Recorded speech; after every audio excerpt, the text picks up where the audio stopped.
Hello, welcome students, welcome to Divya online classes. हम यहाँ पे आज हम डिस्कस करने वाले हैं क्लास 10th साइंस के बारे में। ठीक है, साइंस का जो पहला चैप्टर है उसके बारे में। ठीक है, अगर आप पहले से इस चैनल पे वीडियो हमारे देखते हैं तो आपको पता ही होगा, मैं यहाँ पे साइंस साइंस क्लास 10th को पढ़ाता हूँ। ठीक है, बट अगर आप न्यू हैं तो मेरा नाम मनीष कुमार है, मैं यहाँ पे साइंस 10th का पढ़ा रहा हूँ। ठीक है, आज हम जो चैप्टर करने वाले हैं, फर्स्ट चैप्टर रासायनिक अभिक्रिया और समीकरण। ठीक है, अब फर्स्ट चैप्टर में हम जीरो लेवल से बेसिक लेवल से यानी कि हायर लेवल तक जाने वाले हैं। ठीक है, शुरू से हम पढ़ने वाले हैं, रासायनिक अभिक्रिया से पहले क्या चीज़ें हैं, सारी चीज़ें हम पढ़ने वाले हैं। ठीक है, सबसे पहले मैं आपको बता दूं, यहाँ पे जो हम रासायनिक अभिक्रिया के बारे में पढ़ेंगे तो सबसे पहले इससे हम पहले की बात करते हैं। ठीक है, यानी कि रासायनिक अभिक्रिया तो बाद की बात है, यानी कि हम 10th में पढ़ते हैं। इससे पहले यानी कि 8th में या 7th में आपने पढ़ा होगा रासायनिक परिवर्तन और भौतिक परिवर्तन। ठीक है, कि रासायनिक परिवर्तन क्या है और भौतिक परिवर्तन क्या है। ठीक है, यानी कि जब पदार्थ में एक ऐसा परिवर्तन यानी परिवर्तन उसके रासायनिक गुणों और संगठन दोनों में बदलाव लाता है, यानी कि चेंज लाता है। ठीक है, यानी कि रासायनिक गुण चेंज हो जाता है, ये अब अभिक्रिया होने के बाद या रासायनिक गुणों में बदलाव आ जाती है। ठीक है, ये चीज़ रासायनिक अभिक्रिया या रासायनिक परिवर्तन कहते हैं चीज़ को, यानी कि रासायनिक गुणों में चेंज आना, ये चीज़ रासायनिक परिवर्तन है। जैसे कि मैं बात करूं तो लोहे पे जंग लगना। ठीक है, लोहे में जंग लगना एक रासायनिक अभिक्रिया है। ठीक है, क्योंकि लोहे पे अगर जंग लगेगा, ठीक है, जिस वजह से लोहे का जो गुण है, ठीक है, लोहे की जो रासायनिक गुण है, ठीक है, वो बदल गई, ठीक है, चेंज हो गया।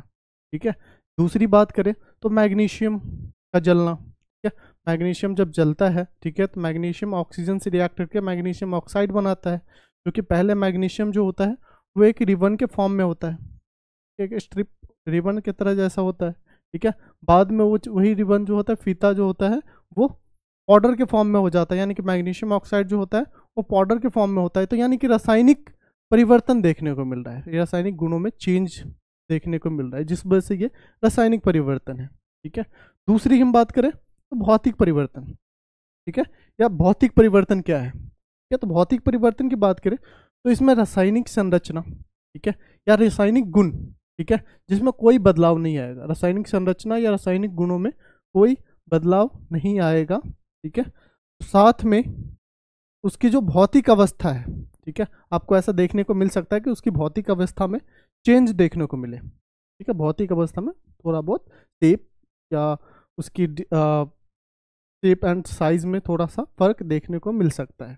ठीक है, जैसे कि हम बात करते हैं बर्फ का पिघलना। ठीक है, जैसे कि बर्फ पहले क्यूब शेप में होता है, अब इसको अगर पिघलाते हैं तो ये वाटर बन जाता है, पानी की तरह। ठीक है, ये पानी बन जाता है बिल्कुल। ठीक है, अब क्या बर्फ जब पहले जब आइस फॉर्म में था तब भी तो ये H2O ही था। ठीक है, और जब ये वाटर के प्योर फॉर्म में है तब भी ये H2O ही है। ठीक है, इसकी रासायनिक गुणों की बात करें तो इसका रासायनिक गुण दोनों तब साइड सेम है, यानी कि जब आइस था, बर्फ था, तभी भी इसका रासायनिक गुण H2O ही था, और जब ये पानी है तभी भी इसका रासायनिक गुण H2O ही है, यानी कि रासायनिक गुण में कोई बदलाव नहीं आता है। ठीक है, साथ में दूसरा एग्जाम्पल की हम बात करें तो कागज़ का टुकड़ा। एक आप कागज़ ले लो, ठीक है, उसको छोटे छोटे टुकड़े में काट दो। ठीक है, आपने छोटे छोटे टुकड़े में काटा तो टुकड़े, कागज़ के टुकड़े करने के बाद क्या कागज़ के टुकड़ा कुछ और चीज़ थोड़ी है, वो तो कागज़ ही है। ठीक है, यानी कि क्या उनके रासायनिक गुणों में कोई फर्क पड़ा? नहीं पड़ा। हाँ, उसके शेप में फर्क पड़ा जरूर, बट उनके गुण में कोई फर्क नहीं पड़ा। ठीक है, यहाँ पे एक बीच का एग्जाम्पल आ जाता है, जैसे कि मोम का जलना। ठीक है, या मोमबत्ती का जलना। मोमबत्ती,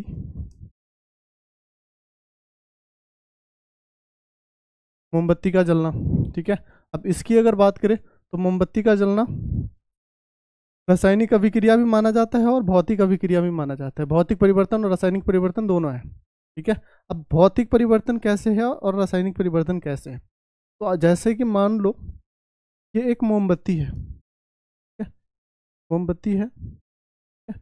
अब मोमबत्ती में क्या होता है कि इसकी जो लौ होती है, जब इसको हम जलाते हैं, ठीक है, तो इससे कुछ फ्लेम बनती है, लॉ। ठीक है, ये जो लॉ होती है ये क्या, जलता कैसे है, आग जलती कैसे है, क्योंकि यहाँ ऑक्सीजन से रिएक्शन हो रहे हैं। ठीक है, ये ऑक्सीजन से रिएक्शन करके जल रही है। ठीक है, तो ये जो ऑक्सीजन से रिएक्शन कर रहा है इसकी लॉ, तो ये एक रासायनिक परिवर्तन का फॉर्मेशन या रासायनिक परिवर्तन कर हो रही है वहाँ पे। ठीक है, दूसरी चीज़ इसका नीचे जो ये मोम बना होता है। ठीक है, अब मोम तो आपने जब मोमबत्ती जलाई होगी तो मोम पिघलता है। ठीक है, मोमबत्ती जब खत्म होती है तो इसके चारों तरफ मोम पिघल जाता है। तो ये जो मोम पिघल गई है ये क्या दर्शाता है, ये भौतिक परिवर्तन दर्शाता है। ठीक है, यानी कि मोमबत्ती जब जल रहा है ये ऑक्सीजन से रिएक्ट करेगा, ये रासायनिक परिवर्तन दर्शा रहा है। बट यही जब ये मोम पिघलता है, ठीक है, तो ये चीज़ भौतिक परिवर्तन दर्शाता है। यानी कि यहाँ पे भौतिक और रासायनिक परिवर्तन दोनों है। ठीक है, बट मोस्टली एग्जाम में, ज़्यादातर एग्जाम में जो बच्चे लिखते हैं रासायनिक परिवर्तन का ही यूज़ किया जाता है, अब भौतिक परिवर्तन का कम यूज़ किया जाता है। क्योंकि अब बात दोनों सही है, टर्म दोनों सही है, बट मेल बेसिकली जो ज़्यादातर यूज़ होती है वो रासायनिक परिवर्तन होती है मोमबत्ती के जलने के लिए, या मोमबत्ती जलने में जो यूज़ होगा। नेक्स्ट अब हम आते हैं मेन हमारा टॉपिक, रासायनिक अभिक्रिया। ठीक है, रासायनिक अभिक्रिया क्या है।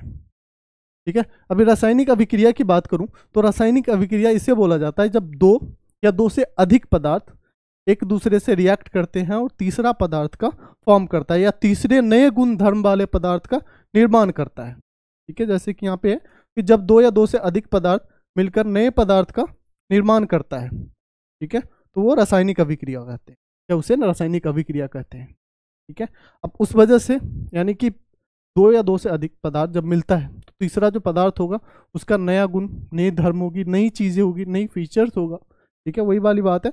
जैसे कि पहले आप एग्जाम्पल की बात करूं तो भोजन का पचना। ठीक है, जब हम खाना खाते हैं, खाना हमारा जब पचता है, ठीक है, तो ये एक रासायनिक अभिक्रिया माना जाता है।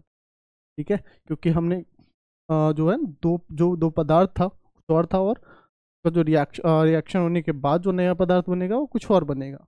ठीक है, नेक्स्ट वही मैग्नीशियम का रिबन जलना, मैग्नीशियम रिबन का जलना। ठीक है, मैग्नीशियम जो होता है, अब ये एग्जांपल आपने अपने बुक में भी देखा होगा, जो एनसीईआरटी के बच्चे एनसीईआरटी वाला बुक्स आपने पढ़ा होगा, तो मैग्नीशियम एक रिबन के फॉर्म में होता है। कि ये जो है ये मैग्नीशियम है।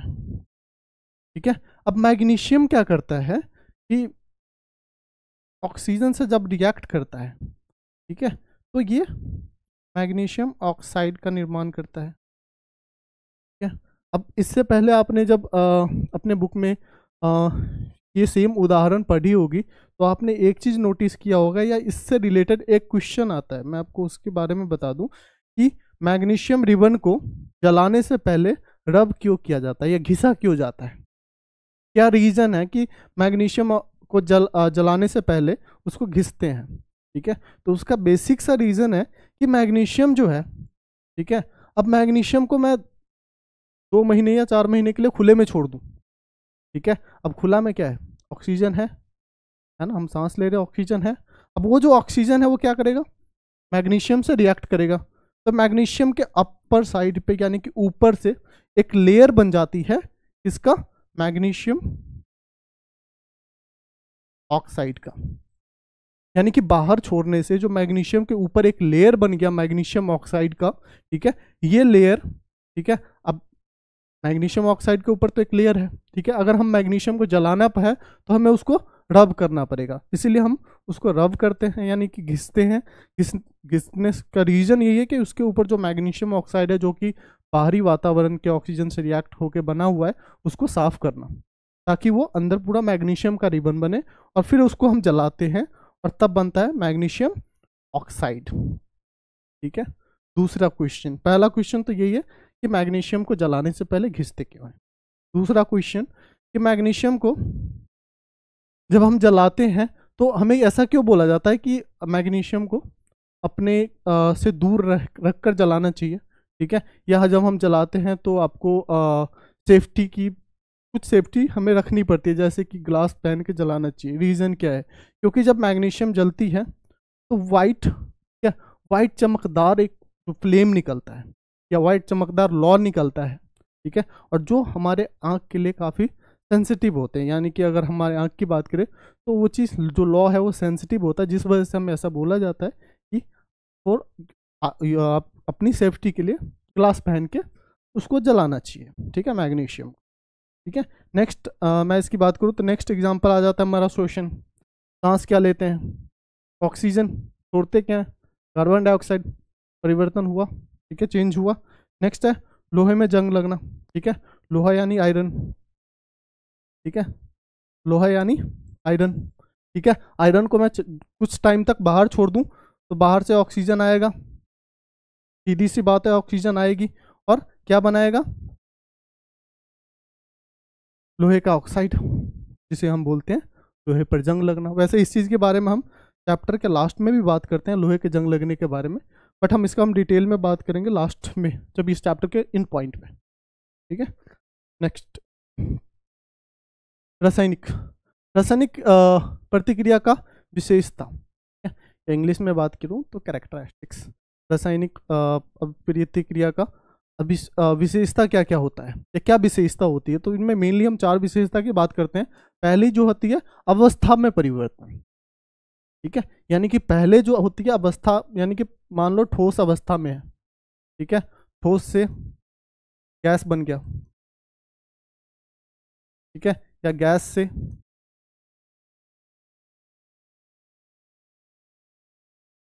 लिक्विड बन गया, ठीक है, यानी कि ठोस से गैस बन गया या गैस से लिक्विड बन गया, ठीक है। यानी कि क्या हो रहा है, गैस अवस्था, यानी कि जो ठोस अवस्था है इसमें चेंज देख रहा है, चेंज दिख रहा है ना, गैस अवस्था में, यहाँ पे लिक्विड अवस्था हो रहा है, ठीक है। इसकी एग्जांपल्स के बारे में हम आगे बात करेंगे। यानी कि अवस्था में परिवर्तन पहली विशेषता। दूसरी विशेषता रंग में परिवर्तन, कलर, ठीक है, पहले कुछ और कलर था, ब्लू कलर होगा या कोई और कलर है, बट आफ्टर रिएक्शन या तो कलरलेस हो जाता है या कोई और ग्रीन कलर हो जाएगा, कोई भी कलर हो सकता है, ठीक है, यानी कि रंग में परिवर्तन होना, ठीक है, यह भी माना जाता है रासायनिक अभिक्रिया का विशेषता।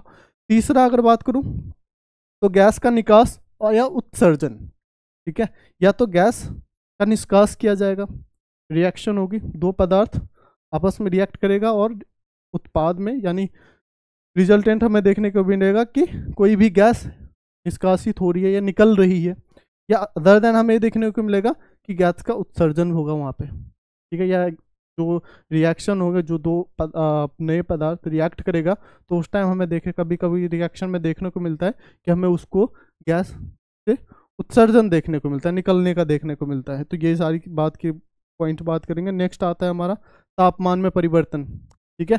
नेक्स्ट तापमान में परिवर्तन क्या है कि तापमान जब हम रिएक्ट करते हैं, दो रिएक्टेंट जब आपस में, या दो अभिकारक आपस में जब रिएक्ट करेगा, ठीक है, तो उसके अभी उत्पाद में, ठीक है, उत्पाद में हमें देखने को मिलेगा कि यहाँ पे तापमान में जो है डिक्रीज या इंक्रीज देखने को मिलता है, कि जैसे कि पहले तापमान कम था, बाद में रिएक्ट होने के बाद तापमान में बढ़ गई या तापमान में बढ़ोतरी हुई। कभी कभी ऐसा भी देखने को मिलता है कि पहले तापमान ज़्यादा था और बाद में तापमान कम हो गया, ठीक है। तो मेनली है तापमान में डिफरेंस या तापमान में परिवर्तन भी देखने को मिलेगा। जैसे कि नेक्स्ट मैं बात करूँ तो सबसे पहला हमारा अवस्था में परिवर्तन, ठीक है, आपको बताया ठोस तो गैस बन जाएगा, या लिक्विड अवस्था था पहले, बाद में कोई और अवस्था में चेंज हो गई, ठीक है, पहले गैस अवस्था में था, बाद में लिक्विड अवस्था में आ गया, वैसे टाइप। जैसे कि यहाँ पे वही चीज़ है, रासायनिक प्रतिक्रिया के दौरान पदार्थ का अवस्था बदल सकती है, ठीक है, चेंज हो सकता है, ठीक है। जैसे कि यहाँ पे एग्जांपल भी है, ये 2 पे फोकस मत करिए, ये बैलेंसिंग है, ये हम बाद में देखेंगे इसी चैप्टर में। हाइड्रोजन गैस और ऑक्सीजन गैस दोनों क्या है, गैस है,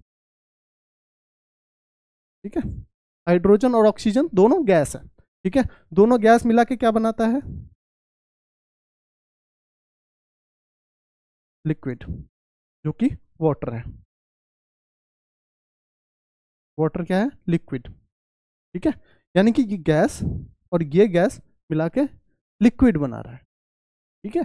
तो यही तो है अवस्था में परिवर्तन, है ना, अवस्था में परिवर्तन तो यही बोल रहा है कि दो गैस मिला के लिक्विड बना रहा है, ठीक है, पानी बना रहा है, तो वही तो है अवस्था में परिवर्तन। नेक्स्ट रंग में परिवर्तन, पहले किसी और कलर का था, बाद में कोई और। वही है, कुछ रासायनिक अभिक्रिया ऐसी होती है जो अभिक्रिया के समय, ठीक है, अभिक्रिया के दौरान या बाद में रंग में परिवर्तन दिखाता है, ये रंग बदलता है। जैसे कि यहाँ पे मैंने आयरन और कॉपर सल्फेट, ठीक है, यहाँ पे आयरन और कॉपर सल्फेट जो है आयरन सल्फेट और कॉपर बनाता है। अब यहाँ पे मैं बात करूँ तो आयरन सल्फेट की जो कलर होती है वो ब्लू होती है, ठीक है, इसकी ब्लू कलर होती है, ठीक है, बट इसकी जो कलर होती है ये ब्लू नहीं होती है, ब्लू से चेंज हो जाता है, ठीक है। तो यहाँ पे हमें कलर चेंज देखने को मिले, ब्लू कलर नहीं होता है, आयरन ऑक्साइड का, आयरन सल्फेट का कलर ब्लू नहीं होता है, ठीक है। तो यहाँ पे हमें देखने को मिला कि रंग में परिवर्तन। नेक्स्ट, गैस का निष्कास या उत्सर्जन, गैस का निकलना, ठीक है, यानी कि आफ्टर रिएक्शन गैस निकलता है। जैसे कि मैं कुछ रासायनिक अभिक्रिया ऐसी भी होती है जो गैस का मुक्त करती है, अभिक्रिया के बाद या अभिक्रिया के दौरान गैस का मुक्त करती है, ठीक है। मेनली बात करूँ तो निष्कास करती है, ठीक है। जैसे कि मैंने ये लेड नाइट्रेट का एग्जांपल लिया है, ठीक है। लेड नाइट्रेट को जब गर्म किया जाता है, ठीक है, लेड नाइट्रेट को जब गर्म किया जाता है, यहाँ पे आपको नहीं दिख रहा है तो PbNO3 और PbO NO2 प्लस, ठीक है, ये लिखा हुआ है पूरा, ये है, ठीक है। अब इसमें क्या है, बाकी बैलेंसिंग है वो मैं बाद में समझाऊंगा आपको। अब यहाँ पे लेड नाइट्रेट को जब हम गर्म करते हैं, ठीक है, जब हम गर्म करते हैं, ठीक है, तो लेड ऑक्साइड और नाइट्रोजन, ठीक है, नाइट्रोजन ऑक्साइड और ऑक्सीजन, ठीक है, ये गैस रिलीज होती है। यहाँ पे मेनली अगर बात करूँ तो ऑक्सीजन गैस का निष्कास होता है, ठीक है। तो यहाँ पे सीधी सीधी बात है कि गैस का निकास किया जा रहा है, ठीक है, गैस निकल रही है, ठीक है। जैसे कि यहाँ पे ऑक्सीजन निकल रही है, कई ऐसे रिएक्शन होंगे जहाँ पे आपको हाइड्रोजन गैस निकलने को देखने को मिलेगा, ठीक है। नेक्स्ट, तापमान में परिवर्तन, ठीक है, तापमान में डिफरेंस, यानी कि पहले तापमान कुछ था, बाद में तापमान कुछ और हो गया। रासायनिक अभिक्रिया के दौरान या उसके पश्चात यानी बाद हमें उनके तापमान में परिवर्तन देखने को मिलता है। जैसे कि मैंने ये एग्जांपल लिया है, ठीक है, कैल्शियम ऑक्साइड और H2O पानी, ठीक है, कैल्शियम ऑक्साइड, ये जो रिएक्शन है ये आप सभी लोगों ने जरूर देखा होगा, ठीक है, कभी ना कभी लाइफ में जरूर देखा होगा, ठीक है। कैल्शियम ऑक्साइड जिसका दूसरा नाम बुझा हुआ चूना भी बोलते हैं, ठीक है। अब कैल्शियम ऑक्साइड जो है, ठीक है, ये पानी से रिएक्ट करेगा और पानी से रिएक्ट करने के बाद कैल्शियम हाइड्रोक्साइड और हीट जनरेट करेगा, गर्मी, ठीक है। अब मैं आपको बता रहा हूँ कि अगर आपने कभी भी घर में, जैसे कि मोस्टली ऐसे होते हैं बहुत जगह जहाँ पे दिवाली में लोग घर को कलर करते हैं, ठीक है, तो घर को कलर करने के लिए भुजा हुआ चूना का ही इस्तेमाल किया जाता है कलर के लिए, वाइट पुट्टी जो होते हैं के लिए, ठीक है। तो भुजा हुआ चूना को जब पानी में डालते हैं, ठीक है, या चूने के पत्थर को जब पानी में डालते हैं तो हमें गर्माहट या बुलबुले देखने को मिलता है, और वहाँ पे एक्चुअली में कैल्शियम हाइड्रोक्साइड और जो बुलबुले या पानी आपको गर्माहट दिख रही होगी वो हीट होती है, ठीक है। नेक्स्ट हम पढ़ते हैं रासायनिक समीकरण, ठीक है। रासायनिक समीकरण और रासायनिक अभिक्रिया, इन दोनों में डिफरेंस आपको इतना ही देखने को मिलेगा कि बहुत ज़्यादा डिफरेंस है ही नहीं, ठीक है। अब अगर मेरी तरफ से बात करूँ तो इन दोनों में बस एक डिफरेंस है, ठीक है, कि रासायनिक समीकरण जो है, ठीक है, ये संकेत प्रतिनिधित्व करता है किसका, तो रासायनिक अभिक्रिया का, रासायनिक अभिक्रिया का संकेत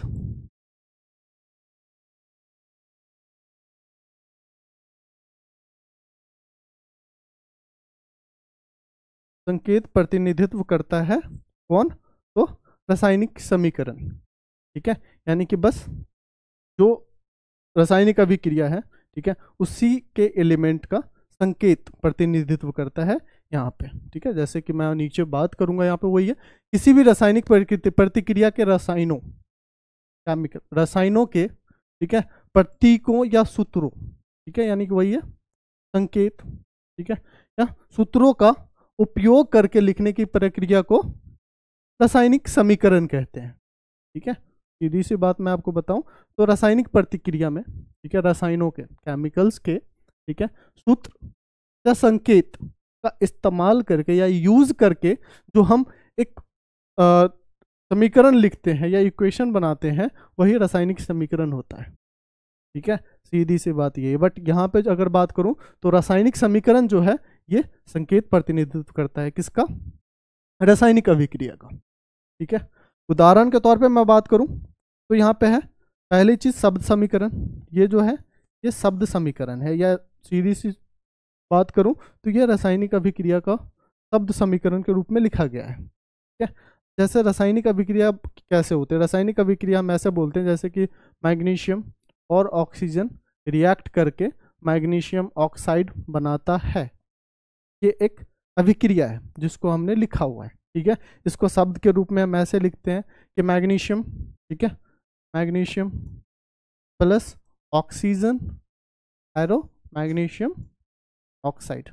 ये जो मैंने अभी आपको बोला कि मैग्नीशियम और ऑक्सीजन रिएक्ट करके मैग्नीशियम ऑक्साइड बनाता है, ये रासायनिक अभिक्रिया है। ठीक है, ये जो है, ठीक है, ये समीकरण है। इसको अगर हिंदी में मैं लिखूं तो magnesium plus oxygen plus magnesium arrow magnesium oxide, तो ये शब्द समीकरण है। ठीक है, तो उसी तरह से यहाँ पे शब्द समीकरण लिखा गया है जिंक और सल्फ्यूरिक अम्ल का। ठीक है, जिंक और सल्फ्यूरिक अम्ल रिएक्ट करते हैं तो जिंक सल्फेट और हाइड्रोजन गैस का निर्माण होता है, यानी कि जिंक सल्फेट और हाइड्रोजन गैस बनता है। अब जैसे कि जिंक, यहाँ पे सेम चीज़ है, इसी को अगर फॉर्मूला बेस पे लिखूं तो जिंक को कैसे लिखेंगे? Zn। ठीक है, सल्फ्यूरिक अम्ल को H2SO4, H2SO4। ठीक है, अब ये दोनों रिएक्ट करके क्या बना रहे हैं? तो ये दोनों रिएक्ट करके बना रहे हैं जिंक सल्फेट और हाइड्रोजन गैस। ठीक है, ये रिएक्शन है। ये क्या है? तो ये चीज है समीकरण, यानी कि रासायनिक समीकरण यही है। सीधी सी बात करो तो रासायनिक समीकरण यही है। ठीक है, नेक्स्ट आता है अभिकारक। अभी तक तो हमने अभिकारक और उत्पाद सुना ही था या देखा ही है। ठीक है, अब हम बात करते हैं ये दोनों होते क्या है एक्चुअली में। अभिकारक की बात करूं, ठीक है, तो जो दो पदार्थ, ठीक है, जो दो पदार्थ किसी भी रासायनिक अभिक्रिया में भाग लेता है या वहां उपस्थित होता है, वो अभिकारक होते हैं। ठीक है, यहाँ भी वही होगा, रासायनिक पदार्थ जो रासायनिक प्रतिक्रिया के दौरान, ठीक है, प्रतिक्रिया करते हैं या गायब हो जाते हैं, ठीक है, उन्हें अभिकारक कहते हैं। यानी कि अभिकारक कौन होता है? जो रासायनिक प्रतिक्रिया में भाग लेता है, ठीक है, और फिर गायब हो जाता है, क्योंकि नए पदार्थ बन रहे हैं तो गायब ही होगा। ठीक है, यानी कि भाग होगा, भाग लेगा और गायब हो जाएगा। ठीक है, एब्सेंट हो जाएगा। अब उत्पाद, दूसरी चीज, उत्पाद क्या है?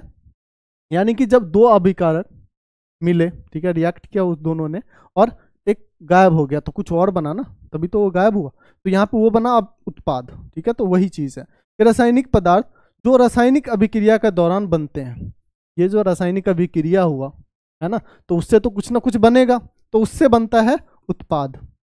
ठीक है, भैया रासायनिक अभिक्रिया के दौरान जो बनते हैं या प्रकट हो जाते हैं, प्रकट मतलब उत्पन्न होता है। ठीक है, जो उत्पन्न हो जाते हैं उसे उत्पाद कहते हैं। ठीक है, जैसे यहाँ पे एग्जांपल आपको दिख रहा है, मैग्नीशियम और ऑक्सीजन। ठीक है, मैग्नीशियम और ऑक्सीजन मिलकर मैग्नीशियम ऑक्साइड बना रहा है। ठीक है, अब मैग्नीशियम ऑक्साइड जब बनाता है, ठीक है, तो मैग्नीशियम ऑक्साइड क्या है? उत्पाद। एग्जांपल बात करूँ तो सीधे मैग्नीशियम ऑक्साइड है ना, तो इसका एग्जांपल क्या हो जाएगा? अभिकारक क्या है? अभिकारक का एग्जांपल हो जाएगा मैग्नीशियम और ऑक्सीजन। ठीक है, अभी यहाँ पे दो ही चीज है, मैग्नीशियम और ऑक्सीजन, ये क्या है? अभिकारक है।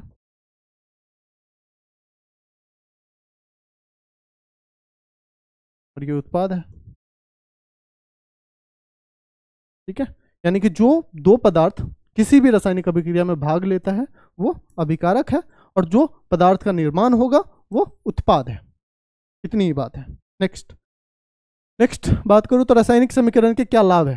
ठीक है, रासायनिक समीकरण जो हम पढ़ते हैं, ठीक है, उसका क्या लाभ है, क्या बेनिफिट है। लाभ की बात करूं, सबसे पहला लाभ, ठीक है, कि रासायनिक समीकरण, ठीक है, को या रासायनिक समीकरण से, ठीक है, रासायनिक प्रतिक्रिया को समझना काफ़ी आसान हो जाता है। ठीक है, अगर वही मैं आपको शब्द समीकरण में लिख के दूं, ठीक है, तो उसमें एक्चुअली पूरी क्लियर इंफॉर्मेशन नहीं होगी। ठीक है, आपको समझ आ जाएगा, बट वही चीज़ रासायनिक समीकरण के रूप में हो तो आपको बहुत जल्दी समझ आ जाएगा। जैसे मैं ये एग्जाम्पल की बात करूं, मिटा देता हूं। अब ये सीधी सी बात है, आप ये अगर एक झलक भी देख लो ये चीज़, तो आपको समझ आ जाएगी यहाँ पे क्या हो रहा है। यहाँ पे सीधी सी बात है, मैग्नीशियम ऑक्सीजन रिएक्ट कर रहा है, मैग्नीशियम ऑक्साइड बना रहा है, 1 सेकंड में समझ आ गया। ठीक है, तो यही फायदा है रासायनिक समीकरण का। ठीक है, कि एक झलक में समझ आ जाता है कि रासायनिक समीकरण का क्या मतलब है या क्या हो रहा है वहां पे। ठीक है, तो वही है, रासायनिक प्रतिक्रिया को समझना बहुत आसान हो जाता है या काफी आसान हो जाता है। दूसरी पॉइंट बात करूं तो ये हमें थोड़ी अधिक जानकारी देता है। ठीक है, थोड़ा हमें ज़्यादा डिटेल जानकारी देता है। ठीक है, अब डिटेल जानकारी की क्या बात बता दूं मैं, जैसे कि बहुत बार आपने देखा होगा कि कोई भी रिएक्शन लिखा होता है तो ब्रैकेट में लिखा होता है S, या ब्रैकेट में लिखा होगा G, या ब्रैकेट में लिखा होगा L, या ब्रैकेट में लिखा होगा AQ। ठीक है, अब इतने ही होते वैसे, बट ये सारी चीज़ें दिखेगी। ठीक है, अब इसका मतलब क्या है, ये क्या शो कर रहा है। ठीक है, तो ये उस एलिमेंट का अवस्था शो कर रही है। ठीक है, सॉलिड है यानी कि ठोस अवस्था है, या गैस अवस्था में है, या लिक्विड अवस्था है, या एक्वा सॉल्यूशन अवस्था है, या एक्वा बेलियन अवस्था है।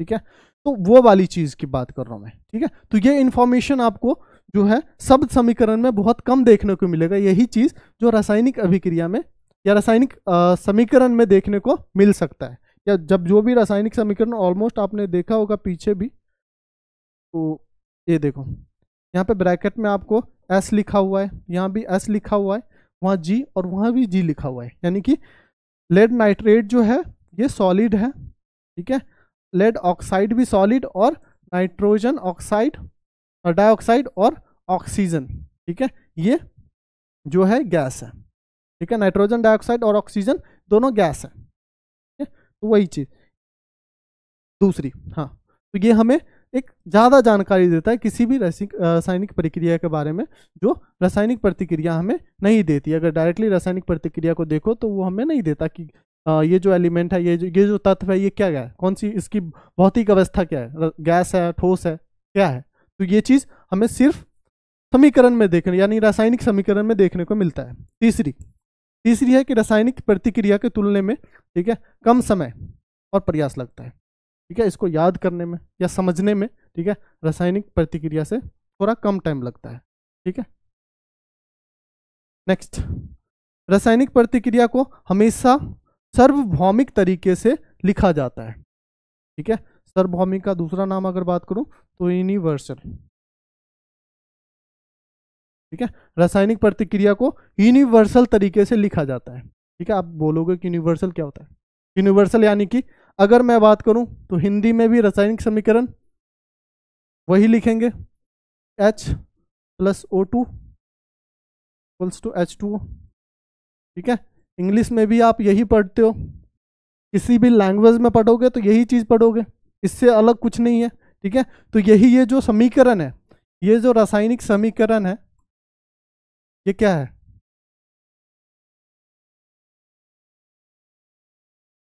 ये जो रासायनिक समीकरण है, ठीक है, ये एक्चुअली में यूनिवर्सली है। ठीक है, इनको आप दुनिया में कहीं भी जाकर पढ़ोगे ऐसे ही दिखाएगा, ऐसे ही दिखने को मिलेगा आपको। ठीक है, तो ये सार्वभौमिक तरीका है। ठीक है, यानी कि ये एक यूनिवर्सल तरीका है लिखने का। ठीक है, इस वीडियो के लिए इतना ही। नेक्स्ट वीडियो आपको मिल जाएगी इसी चैनल पे। इसके बाद जो हम बैलेंस अनबैलेंस यानी कि संतुलन और असंतुलन इक्वेशन के बारे में चर्चा करेंगे। नेक्स्ट रासायनिक प्रतिक्रिया कितने टाइप्स के होते हैं, ये सारी वीडियोस आपको नेक्स्ट वीडियो में मिलेगा। तो इतना देखने के लिए thank you so much, thank you for watching.